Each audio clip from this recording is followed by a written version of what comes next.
एक नौजवान शादी करके आया, 3 महीने हुए, उसकी बीवी ने फरमाइश की कि अब हम आपके घर में नहीं रह सकते, ये बूढ़ा बाप आपका आपकी खिदमत नहीं कर सकते, अगर आपको मेरे साथ रहना है तो चलो मैके चलो, मैं मैके जाऊंगी, वहीं रहूंगी, मैं आपके घर में नहीं रह सकता। ये लड़का बीवी का आशिक था, दीवाना था, बीवी की बातों पे आ गया, अपने बूढ़े माँ बाप को छोड़कर बीवी के साथ ससुराल चला गया। फिर वहीं से दिल्ली निकल गया और बताया गया अल्लाह अकबर, कभी दिल्ली में रहा और वो कांटेक्ट में रहा सऊदी अरब का, वीजा मिल गया, सऊदी अरब चला गया। सऊदी अरब से पैसा भेजते जाता अपनी बीवी के पास, माँ बाप की फिक्र नहीं। 14 साल गुजर गए। कितने साल गुजर? 14 साल का अरसा गुजर गया। इन 14 सालों में इस नौजवान ने 12 हज किए। कितने हज किए मेरे भाई? ये 12वां हज था। बैठकर खाना काबा के पास में हिचकियां बांध कर रो रहा है, ज़ारो कतार रो रहा है। तो पीछे से किसी ने कंधे पे हाथ रखा नौजवान का। ए नौजवान, कौन ऐसा गुनाह किया है, कौन ऐसा गुनाह किया है जो इस ज़ारो कतार से रो रहा है? ऐसा मैंने किसी को रोते हुए नहीं देखा। पलट कर देखा तो अल्लाह वाले एक बुजुर्ग हस्ती है, चेहरा सफेद है, सर पे अमामा बंधा है। कहा कि हजरत, न जाने क्यों ऐसा लगता है कि मेरे दिल पे किसी ने ताला लगा दिया। ना इबादत अच्छी लगती है, ना जिक्र अच्छा लगता है, ना खाने चैन है, ना सोने चैन है। हजरत ये मेरा 12वां हज है, 12वां हज है मेरा, लेकिन ऐसा लग रहा है कि दिल में किसी ने ताला लगा दिया। तो अल्लाह वाले ने कहा कि लगता है तुमने किसी का दिल दुखाया है। हाँ, अरे सुभान अल्लाह, बोलो माशाअल्लाह, सुभान अल्लाह। लगता है तुमने किसी का दिल दुखाया है। तुम्हारी माँ है? माँ है, माँ है। बोला हाँ। बाप है? बोला हाँ। बोले कहाँ है? बोला पता नहीं। बोला पता नहीं, 14 साल हो गए मैंने माँ के चेहरे को नहीं देखा, बाप के चेहरे को नहीं देखा। पता नहीं मेरी माँ कैसे होगी, मेरा बाप कैसे होगा। तो अल्लाह वाले ने कहा कि फिर ये खाने काबा में बैठकर क्या कर रहा है? क्या कर रहा है? उठ जा, जा भाग, अपनी माँ रूठे हुए माँ बाप से माफी मांग ले। अगर उन्होंने माफ कर दिया तो अल्लाह तेरे दिल के ताले को खोल देगा। सुभान अल्लाह, सुभान अल्लाह। खाने काबा में बैठकर क्या कर रहा है? जा, खाने काबा में बैठकर क्या कर रहा है? जा।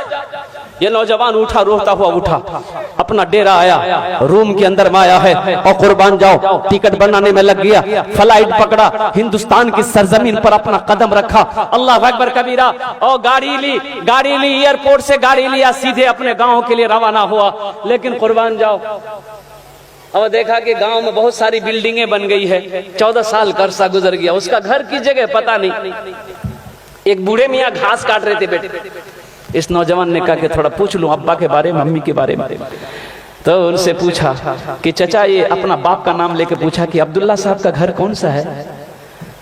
तो बूढ़े मियाँ ने नीचे से ऊपर तक देखा उस नौजवान को, कहा कि कौन अब्दुल्ला मियाँ?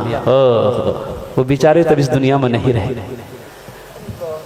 उसका एक नालायक बेटा था, अपने माँ बाप को छोड़कर चला गया। बेटा का गम बर्दाश्त ना कर सका, बेचारा इस दुनिया से रुखसत। इस नौजवान की आंखों से आंसू जारी हो गया। फिर वो नौजवान पूछता है कि उसकी बीवी का क्या बना? उसकी बीवी, अपनी माँ के बारे में पूछा कि उसकी बीवी का क्या बना? तो कहा कि वो उसकी बीवी बेचारी शौहर के मरने के बाद दूसरे के घर में काम करती थी, किसी तरह रोटी रोजी उनकी चलती थी। लेकिन अब सुने में उसको फालिज मार दिया है, बिस्तर पे पड़ी रहती है। जिसको होता है खाना लाकर देता है, जिसको नहीं होता खाना लाकर नहीं देता है। अब तो पता ये भी चला है कि उसकी आंखों की रोशनी भी खत्म हो गई। बस उनकी एक आखिरी ख्वाहिश ये की रट लगाती रहती है कि मौला उस वक्त तक मेरे जिस्म से रूह ना निकले जब तक कि मैं अपने बेटे के चेहरे को ना देख। ना जाने वो कौन नालायक बेटा है जो अपनी माँ को छोड़कर भागा हुआ है। अब माँ है कि उसके लिए जान कुर्बान करने को तैयार। ये नौजवान ज़ारो कतार रोने लगा। कांपते हुए कदम से अपने आंगन में कदम रखा है। चारपाई पे देखा कि एक ज़ईफा, एक बूढ़ी सुकड़ कर बैठी। कदमों की आहट को सुनकर बुढ़िया ने आवाज लगाई, कौन है, कौन है? तो लरसते हुए आवाज में, कांपते हुए आवाज में इस नौजवान ने कहा कि माँ, तेरा गुनहगार बेटा तेरे सामने खड़ा। माँ कहती है कि बेटा मेरे करीब आ जाओ, मेरे जिस्म में रूह इसलिए अटकी हुई थी, मेरे करीब आ जा मेरा लाल।